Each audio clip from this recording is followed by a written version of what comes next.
I journal, knit, sew, crochet, write, and my painting season is upon us. How in the world am I balancing all of these hobbies without burning out? I'm going to share my systems on how I manage all 6 of my hobbies without losing my mind. Let's get started. So the first thing I do to manage all my hobbies without losing my mind is I rotate my hobbies out. And sometimes this can mean seasonally. I did mention that it is almost my painting season. It is upon us and I will be painting soon. And what that means is that I simply paint in the spring and summer. There's a lot of reasons for that. And the main reason is just that it is cold during the winter season and I'm not opening any windows to ventilate my space. And because I don't have a studio, I just paint in my room, I like to have some ventilation. So spring and summer are really good for when I want to paint. Now, I do switch them out, usually based off of seasons, but sometimes I just naturally lose interest and I will just stop working on something and work on another thing. So primarily I paint in oil or acrylic,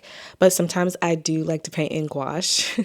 So there are some days or some weeks where I'm just painting little pieces in gouache or acrylic gouache. That is very rare and I usually don't spend a week doing that. It might happen, but that's usually when I'm just like, I really don't feel like crocheting or writing or sewing. I just want to do painting because I like painting. Since it is winter right now, my main hobbies are knitting, sewing, and journaling. And my flex hobbies are crochet and writing. And I'll get into the flex hobbies here in a minute. In the summer, I tend to crochet, journal, and paint. So journaling is always going to be a constant. It is something that I do daily. And the flex is writing, obviously. I'm still trying to figure out where knitting fits in my seasons. The way I see it, sewing, knitting, and painting are very demanding because with sewing, you have to kind of be at a sewing machine. You can't do that portably. Knitting is a little bit more demanding just because sometimes you need to be able to count, and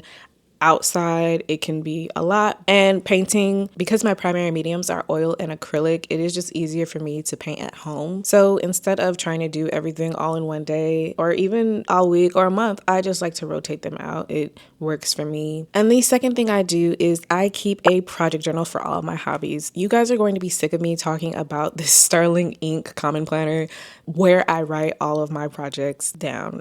I write everything down in that daggone planner. And it's just so funny because I'm technically using it as a journal, but it is in fact a planner. And I just like to keep track of my projects and it works. It has been working so well. So far, it's been probably about a month since I've started using it as a project planner. And I will go back and just see what I've written so far. And so far, I really like it. And when I do rotate some things out and I may have stopped midway through a project, it is going to be amazing to go back and be like, okay, I'm on row 37 and I need 60 rows. So let's knock out those 60 rows, especially if I have some free time. I will say some projects get written down more often than others. Typically, knitting is the one that I keep track of the most because knitting, I need to stay on top of that because typically there's measurements that I need to do. I could just do the whole hold it on myself to see if it fits, and that does work too, but I just prefer doing the pattern measurements than trying to see if it fits on me.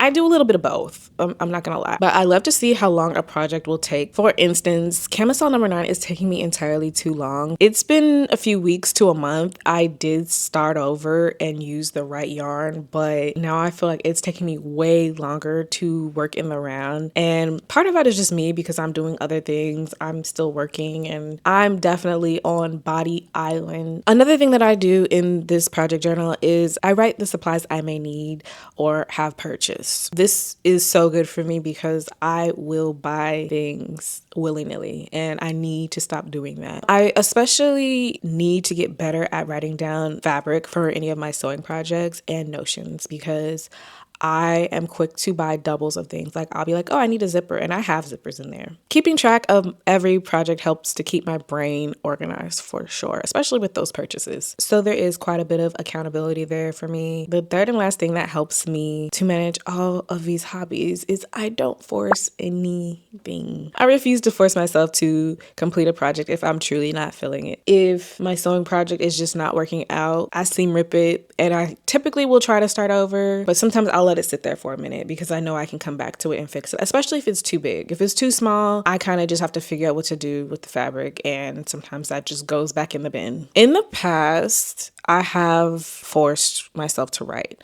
I know I haven't talked much about writing, but typically when I force myself to write, it is very inauthentic. It sounds inauthentic. It just does not work. And I remember writing 3 blog posts a week at one point, and 2 of the blog posts for the week would be kind of trash. I'm not gonna lie. And I don't want to do that anymore. Now, if I ever feel like I'm forcing something, I just put it down. I just put it down and I might come back to it. If you do paint, then you know that when you're painting, sometimes you'll be looking at a painting and you're like, this is so ugly. And then you'll just be like, whatever. And you walk away. Then you come back either the next day or a few hours later and the painting was actually gorgeous. I guess you just need a new set of eyes, but this happens so often with painting. I feel like that happens with a lot of other creative projects that you could be doing. I don't know what it is. Okay, so what does this even look like? Because I know it still sounds a bit chaotic. How am I still not losing my mind? So for instance, last week, I focused more on sewing and I did not touch crochet. Knitting was very minimal though, which is why I'm stuck on Body Island. This week, it's been more knitting and I haven't sewn anything yet. I typically like to wait until the weekend to sew things, but sometimes I will do a midweek sewing session. And journaling happens pretty much daily. And that reason is just because I think journaling is an